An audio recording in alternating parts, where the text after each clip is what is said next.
పాలస్తీనా అంటే మనందరికీ ఇప్పుడు బాగా తెలిసిపోయింది.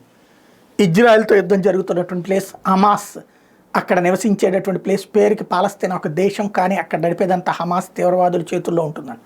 విచిత్రం ఏంటంటే యుద్ధం జరుగుతా రోజు వందలాది మంది చచ్చిపోతున్నా అక్కడ జనాభా పెరుగుదల రేటు అత్యధికంగా ఉంది. అక్కడ అబార్షన్లు కూడా కాదు, దాన్ని ఏమంటారు, అక్కడ ఆపరేషన్స్ ఉండవు, కుటుంబ నియంత్రణ మార్గాలు ఏమీ ఉండవు.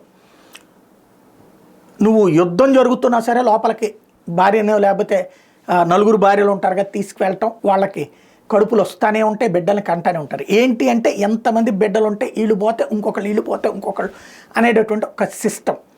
దాన్ని కంట్రోల్ చేయడం కోసం అందువల్లనే అధిక జనాభా అయిపోయి అక్కడ చివరికి వాళ్ళ తిండి కోసం వాళ్ళని ఉగ్రవాదులుగా మారుస్తున్నటువంటి దశలో దాన్ని కంట్రోల్ చేయడానికి ఐక్యరాజ్య సమితి సూచన మేరకు అమెరికా అక్కడికి వాళ్ళకి కండోమ్స్ పంపిస్తూ ఉంటుంది. కండోమ్స్ ఎలా వాడాలో ట్రైనింగ్ ఇచ్చి కండోమ్స్ పంపిస్తూ ఉంటుంది.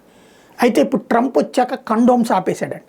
అదేంటి ఇక ఇష్టం వచ్చినట్టు కనమని అంటే కాదు, ఈ అమెరికా పంపించిన కండోమ్స్ని దాంట్లో ఒక విషవాయువుల్ని ఎక్కించి అది ఇజ్రాయెల్ మీదకి పంపించడం అనేటటువంటిది రెగ్యులర్గా జరుగుతుందట.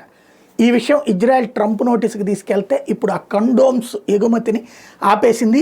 ఎంతో తెలుసా దీనికి సంబంధించి $50 మిలియన్ ప్రతి ఏడాది కండోమ్స్ని కోసం, ఏది గాజాలో కండోమ్స్ కోసం అమెరికా పెట్టే ఖర్చు.